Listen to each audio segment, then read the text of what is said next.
Welcome to UC Gaming. I'm Luke, and today I wanted to talk a little bit about my $6 dice tray that I put together. Now, dice trays are typically around $20 for like a octagon or hexagon shaped dice tray lined with green felt. There's some cheaper dice trays or dice rollers, dice towers you can get as well. You can get those acrylic dice towers.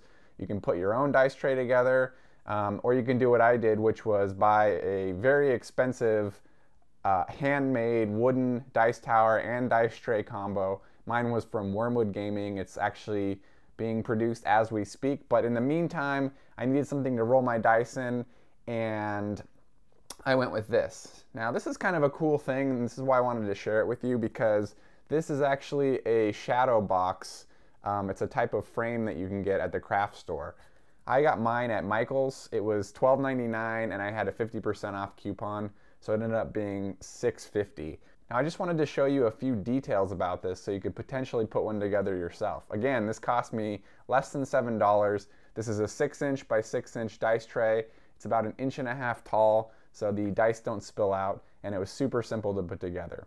So here's what the box looks like up a little bit closer. You can see it's made out of some sort of laminated wood material, something like you would get at IKEA. It almost feels sort of plasticky, but it's kind of sleek and black, and it goes with any decor, which is nice.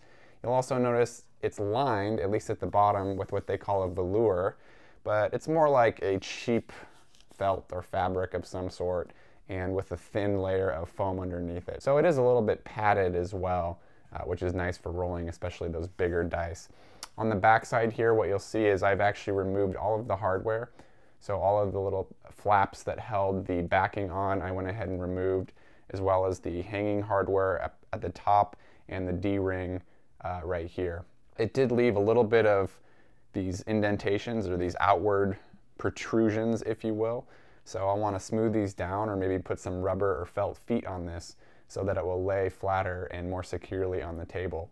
But when I broke the glass out, or when I tried to break the glass out, which originally sat right here, I tried to hammer it, and I ended up knocking out these little side panels in here as well. The glass didn't actually break. Instead, I just knocked out everything. So once the glass came out, I had to go ahead and super glue these panels back into place, and then I went ahead and super glued the entire back on as well, so that I didn't have to have the hardware on the back. So that's all I had to do to make this work. Now let me show you how some of the dice sound actually rolling in here. So here are some 12mm Chessex dice,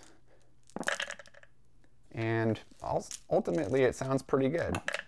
It's a little bit hard to show you on camera because they slide to the bottom, and it's a little bit hard to grab the dice out of a square tray, which is I think why the octagon or hexagon or whatever tray is a little bit popular, but it does pretty good, and it catches the die. It's a 6 by 6 inch square, and it's about 1.5 inches tall, so you can even roll some bigger dice, like King of Tokyo dice.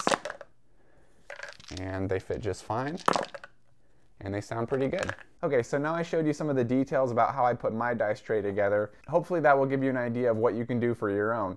I should point out that at my local Michael's, which is my craft store, they did have some other size options and colors as well. So they had a 6 by 6 black, which is what you're looking at here. They also had a 5 by 7 brown, a 5 by 7 black, and some larger sizes as well. I think like a 10 by 10, a 10 by 14, various sizes. I don't have a particularly big table, so the 6 by 6 was perfect for me. But if you're looking for something a little bit bigger to put in the center of your table, or have multiple people roll in, you might go for one of those bigger sizes. But check out michaels.com, look at the framing section, and then look under shadow boxes, and then look for the ones specifically that have a bullet point that say they're lined in velour, which is what this has, so that you don't have to go ahead and put your own backing in. Although, just as another tip, they do have self-adhesive felt backing. So if you find a frame or a shadow box that doesn't have the velour built in, but you like the shape and color and so forth, you could just buy some of that self-adhesive felt and complete the bottom of it yourself. So guys, please let me know what your custom dice tray solutions look like. Did you think this was a good idea? Have you come up with a better one? Please leave comments or questions below. And if you like this video, please subscribe, and I will continue to make a lot of great gaming content. Thanks again for watching, guys. This is Luke at UC Gaming.